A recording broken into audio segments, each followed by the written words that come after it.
You know my story, right? Like, I live in the present. And so that's what I'll tell everybody to do. Hey, everyone, you amazing human beings, live in the present as much as you possibly can. And always remember how amazing every single one of you are. You know what? That's a good organic start there. So I've had some conversations this week about with a couple different people about, you know, not being in the present and thinking about the future and thinking about failure and thinking about things like that and letting it slow you down. So let's actually talk a little bit about what it means to kind of be present and what it means to clear the noise out and really be present in the moment and hear yourself and hear your anxiety and using it as an opportunity. Absolutely. Yeah. So my biggest thing is there's a saying, I didn't I didn't coin this saying and I don't remember who said it, but they said the present is a present. And I'm really, really big on that because the present is the only thing that you can control. But you know what's crazy about the present? Since it is the only thing you can control, it means you can choose to go into your future or your past in the present. And if you're choosing to go into your future or your past, I say go into the things that serve you. So I'll give you an example, like how can you be in the present and go into the future? Well, I used to run these mountains at a mountain, and it feels like death. It sucks. It's not easy. And what I would do is I would go into the future of me fighting inside the cage, getting my hand raised, having the cardio of a champion, being where I needed to be, so that it would allow me to push myself in the present. But the present is the only place that you can only control. You can't close your car door in the future. You can think about closing your car door in the present for the future, but you can only control the present. I think that, you know, it's one of those things too when you kind of when you drill it down to an everyday type of thing. It's like, well, let's say somebody wants to, let's say it's a backyard project, and it's like, all right, I know that's that tree, and that tree is just such a pain in the ass, and it's I got to mow, I got to do all this, I got to move the playground, I got to move the swing set, I got to do all these things. Talk a little bit about when you're overwhelmed with a project with a bunch of different moving parts. How do you live present in that and not let the future of the project kind of quell you down? Do you break things down into a small way Yeah, each day? the big thing is, okay, how am I going to eat this elephant? And also, how should I speak to myself to get the outcome that I want? And so when I talk about should I speak to myself, if I talk about all the things I have to do, well, it feels kind of heavy. Like, I got to do this, I got to do that. But if you go, what do I get to do? Ooh, I get to do this. I get to do this. So that you can also use a so that. All of us men and women, we've all dated before. We've all gone through our process where we got to play a certain game. And so why not play that game all the time? Oh, I get to do this, so that I can find the significant other that I want, so that I can appreciate the beauty of my lawn, so that I can appreciate what I've done, so I can appreciate what I've created. That's a really good point. I think a lot of times you don't realize the power of that decision in the present. You know what I mean? A lot of people are like, "Oh, I can't predict the future." Well, you know what? You can, because, whether you do that action this weekend or you do it 3 months from now, it's that lost opportunity of let's keep it on the backyard for a second. Let's say it's a patio furniture and stuff like that. And if you drag your feet for 6 months and everything's sitting in the box in the garage, and I'm guilty of it. I'm not preaching from a high tower. But if you do what you're saying there and you think of it as like this action equals this opportunity and this reward, and if you drag your feet for 6 months, how many times did you lose out on that reward and that opportunity being a night hanging out with your family by the fire, with the new furniture and things like that? So I guess I like the way you said that, and like putting that pressure into not letting it debilitate you, but letting it see the reward and see the activity. Yeah. Yeah. And I actually love how we're doing lawn, using lawn as an example because I have a book that talks about tending to your garden and how it's important to make sure we tend to our gardens. And also, like, I love how you said not on a high tower because we're all more the same than we're different. Like, that's the truth of it. I gotta work on my stuff. I get to work on my shit. I'm not a person that says, I know what it takes and blah, blah. Like, some of my best lessons have been through my failures because they're humbling. They're very humbling experiences. And so I appreciate the humbling experiences that I've had the opportunity to have and support others through their humbling experiences, their learning lessons, their process. Because we all have a process. We're all trying to figure out how do I do the best how do I do my best? I really believe everyone wants, like, how do I do my best? And if I can serve someone in doing their best, great. And if someone can serve me at doing my best, great. And just share that message as much as possible.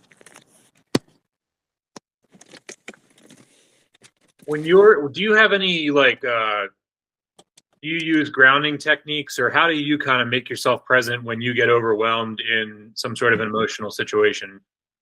So I have something called the North Star. And the North Star is basically, okay, it's me asking the question, what do I have? There's always something that I have. And when they say the stars shine brightest in the darkness, so you can actually find them if you're willing to ask the right questions. So I go, okay, well, what do I have? And sometimes I'm so effed, I'm looking up at the sky like I don't have shit. Like, and I'll look up and I'm like, okay, what do I have? And I'll start seeing things. And the momentum will start catching up because when you find one thing, that means, okay, I found one. And then you find another, like, oh, crap, I just found two things. And I find three things and four things, and I let that momentum carry over. When you talk with whether you're networking or anything like that, how do you feel like you best connect to people when you're meeting strangers? Asking questions for sure. So one of my mentors, her name's Lauren Archibald, she talks about ACE, and it's called amused, curious, and engaged.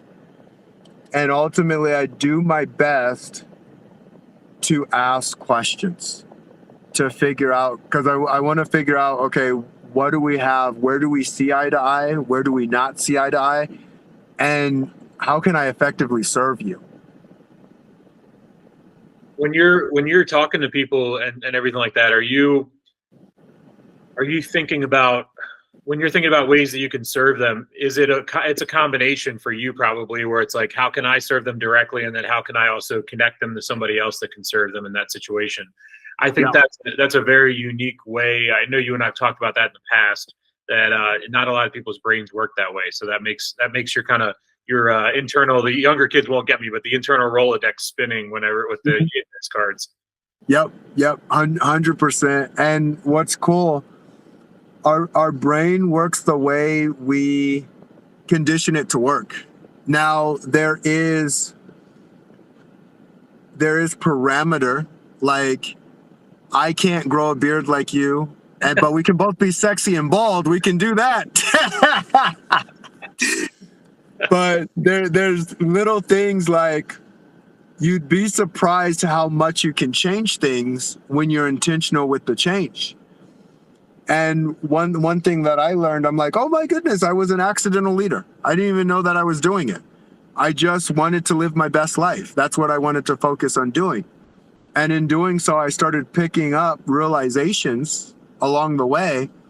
And one realization is, when I'm in a good place, I want to support others in being in a good place. I'm like, oh man, we're all this way. We're all this way. And the issue, if you're having trouble supporting others being in a good place, is probably because you're not in a very good place. So it's just figuring it out. Yeah, a lot of that's that projection. And I think as human beings, we all have to really understand that when we're in that zone. And that's, again, not from the high tower, from our own situations where we projected ourselves on other people. When you're in a constant state of negativity, that's a real warning sign for me personally. I'm going to assume for yourself as well. And then, realizing that as early as possible, because if you can contain it to just affecting you, then that's the best case scenario. Because the worst case scenario is you don't realize it and then you start projecting it out into the world. Yeah. It's in that state, that energy, I can feel when people, like, they don't want to be around me because they have like that fear, like, oh crap, like. And so I'm very intentional with maintaining a certain energy. Now, with that being said, sometimes I do want to be in that state, and sometimes I'm okay with being in that state. But I always ask the question, is this serving me? Is this serving me? Because sometimes being in that state does, and then sometimes it doesn't at all, not even a little bit. So when you ask that question, it allows you to step back and look at the bigger picture and go, okay, yes, it is serving me, or okay, no, this isn't. I'm going to put it down now.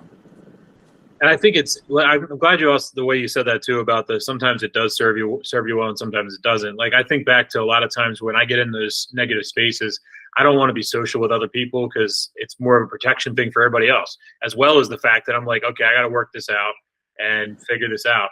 But what comes out of it, I would say it's a coin flip, where it's like coming out of it is like some sort of a realization or a reckoning or something like that, or it's the negative where it's like, shit, that isn't going to fix itself. So yeah, I really got to figure out how to fix that because nothing else is going to change that. So yeah, I think it's like, I think though, a lot of times when I talk to people, it's not dwelling on the amount of times it happens.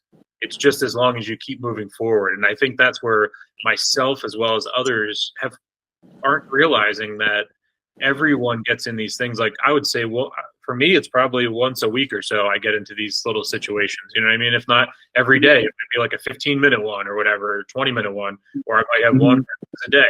You know what I mean? There's things where it happens and stuff. And I think the more people are open about it and talking about it, the more nobody needs to feel self-conscious if they're like, oh man, I have that every single week. It's like, it's okay. It's okay to have it, as long as the following week you're moving forward. You know what I mean? And you're not staying back in the week prior. Yeah, I love that, Nate. Like, having conversation around it, because I feel it does two things. One, it disarms it. It doesn't make it as powerful. And then two, it allows other people to realize we're all more the same than we're not. Like, I want everyone to feel success. I want everybody to feel that. I want everybody to experience that. And there's this weird zero-sum game that is played where, I mean, you'll see it in fighting, you'll see it in the UFC. Like, there's winners and there's losers. There's getting your hand raised and not getting your hand raised. And the truth is, it's whatever you see it as. Like, if you don't get your hand raised, well, you can learn how to get your hand raised. You can learn what worked, what didn't, why it worked, why it didn't work. And so a champion's an internal game. That's powerful right there. That's really powerful because you're right. At the end of the day, you could have all the coaches in the world, but if you're not on board, like, it doesn't matter. And that counts for business. It counts for things we talked about in sobriety. The same thing. You can't get sober and change your life unless you want to change it. You could have 50,000 people that want you to change your lifestyle, but you can't. I think that's really, it also shows the power of support. And it shows us the power of having a good support system around you, that when you're ready to make that step, whatever step it may be, whether it be starting a business, whether it be starting that yard project, whether it be whatever, knowing that you have a support system behind you, that even if they're not physically going to come out and help you build something, they're still going to support you through the process and enjoy the reward with you. And there's a power in that, as opposed to constantly having to do things for yourself and not really sharing anything. I guess that's what I'm trying to say, is there's a power in sharing. And I meet a lot of people that have a lot of skills and a lot of creative things and things they're doing, but they don't share them, and they don't share the world. And I think that's something that the opposite of the negative projections we were talking about is when somebody does have something of this beautiful skill or this project or just something of a passion of theirs, but they don't share it, not because they want to keep it for themselves, but because they're afraid of what's going to happen when they put it out into the world. Yeah. I feel prompted to ask the question, and I'll play along too. But what has been one of your most powerful support systems? Like, what was like an aha that you got from getting support from others? I think it's the standard thing is obviously your parents and your kids and stuff like that. That's obviously your inner circle and your family and friends. But honestly, the most powerful from so far with this program, especially, has been the messages from people who are taking, quotes or taking inspiration from different things that people are saying on this podcast with guests like yourself and things like that. It's like that's for me, out of my entire career, whether money aside and everything like that, like money comparing to money and all that. Nothing has compared so much as the messages when they come in where it's somebody's like, "Hey, thank you for that episode. Like that was really something." It's awesome. Or it's like, "Hey, that really, that gave me that kind of changed the lens or pivoted my focus on something." And because we talk about everything, it's everything from somebody. I've been in interviews and episodes where we've talked about marriages and divorce. All the way from that to sobriety to starting a business to helping your kid, trying to figure out how to help your kid excel in life and how to help your kid guide yourself in life while also not overshadowing or even affecting their decisions and stuff like that. I think these are real things that parents deal with on a daily basis, and parents are also business owners, parents are founders, and parents are athletes. And I think that I'm ranting a little bit. I'm catching myself, but really, at the end of the day, what I'm trying to say is it's not been anything of a crazy scenario. It's been the very little small moments where somebody just, or even if I'm out at events, I've been doing a lot out in the market now. I go out to festivals and I'm doing our first live podcast coming up in a couple weeks as well on a stage during a music festival. So I'm going to interview the bands in between the sets and when they transition and stuff on the stage. And Nice. that has been really powerful for this podcast to face and viscerally experience people's reactions to being on the podcast or physically coming up to us. We're starting to, the cool thing is now, dude, actually we're starting to run into people that they'll be like, "Oh, I follow your stuff." And so that's been pretty cool where we're meeting strangers who are already follow the podcast and things like that. Respect. That's awesome. Yeah, mine was I'm actually getting emotional thinking about it. But when I started taking my entrepreneurial journey, my mind was like, you figure it out, you put it together, you put in the reps, you make it happen. And I was literally getting like 4 hours of sleep. And this was going on for over a year. Because I thought if I put in enough traction, it's gonna blow up. But the truth is, you have to learn to be the right you to get to that space too. And I ended up, my son was sick. And so that 4 hours that I normally would have gotten, I didn't get. And my body just, boom. And I support entrepreneurs who burn the candle from both ends because I can be really good at doing that. And it caught up to me. And I think the best way I could describe it, it was like a weight cut gone really, really bad. Mm-hmm. And I remember feeling like absolute crap. And what was interesting, I didn't fall over until my wife got home. So my wife was working at the time. She gets home and I just collapsed. Like I go, something's wrong. And my face was really super gaunt. They ended up taking me to the hospital and I got IV'd. And the nurse was like, "Your veins are like linguine. Like, what did you do to yourself?" And I go, I don't know, but can you please hydrate me because I feel like death. so they ended up getting it in. They IV'd me. I felt so much better after the IV. But I was like bedridden for 10 days. And in my head, I'm like, I can't let this happen again. Like, how do I keep this from happening? And I learned, like, asking for help is actually a very powerful thing that you can do. It's actually the best thing to do is to ask for help. But I think, at least in my perspective, on my journey, you don't ask for help. You figure it out yourself. And there's like a culture of, you do this, you make this happen. But the best you knows what you have and knows what you don't and knows where to find support. Like, you're constantly learning this game. And I never stop learning the game.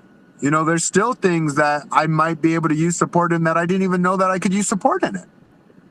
And so I get better and better and more intentional with being able to ask for help and ask for support, and literally allowing them, because some people just want to help you. They want to have your back. And it's allowing people to create win-win scenarios and situations. Yeah, it's really, and I'm intrigued in the fact that, in a good way, excited that both of ours are very tied to that courage of reaching out. Because I think that one of the things that gets me the most about these messages, and when people reach out and say they follow the podcast, it's not the attention that it brings. It's the fact that they're not saying, "Oh, I'm a fan." They're literally talking about specific moments every time where they're like, "That episode really hit me," or this and that. And I think that's that courage that I appreciate all of them having, even to like mention that, because they could easily say, "Hey, great, love the podcast, conversation's over, we move on." But instead, the fact that they point out specific things that touch them, that's something I think is a really new thing. And I'm really enjoying that about society, how we are being more open about our emotions and being like, "Hey, this affected me." As I love that. Years ago, say, first time, long time, big fan, and then it would end right there. You know what I mean? Or whatever. Yeah. Big respect on that. And I do want to give a shout out to the audience and some love to the audience, because that is true. When you can share and be heartfelt about what you're sharing, one, kudos on you for having the courage to step in and take the action. And then two, other people can resonate with that too and say, "Oh man, like I'm not alone." Because I think that's what we're ultimately looking at, is like, wait, we're in this together. Yeah, it's crazy, man. Even to the point where a couple weeks ago we ran into somebody in Florida when I was handing my business card out, and the guy saw the logo and he's like, "Oh, I follow everything," and literally said a specific episode. And yeah, so anyway, it's one of those things where we're making the headway, and I just really appreciate the engagement. That's kind of what I wanted to close out today, was talking about the engagement side. And obviously Clifford is in Arizona, so he doesn't necessarily get the direct feedback in person, but those people, when I'm out in the Philadelphia area, Pennsylvania, Mid-Atlantic region, those people that do engage and reach out, it is heard, and it is heard, and it is appreciated. So. Yeah, much love. Well, I want to tell everybody, let's keep being strong. Let's keep putting in the reps. Let's keep having a lot of fun on the journey. And let's keep remembering that there is greatness in every single one of us. The more I realize that, like, when I talk about looking up and being like, okay, what do I have? Like, okay, what do I have? Sometimes just knowing that greatness is inside of me, just knowing that, it's enough to keep moving. Other times I don't want to move, because that happens sometimes where I'm like, I don't want to do anything. This sucks. That's a good quote to close out on, man. Hey, thank you so much for your time this week, and you have a good rest of your day, buddy. Thank you, my brother. Much love. Keep being amazing, everybody. Take care. Take care, Cliff.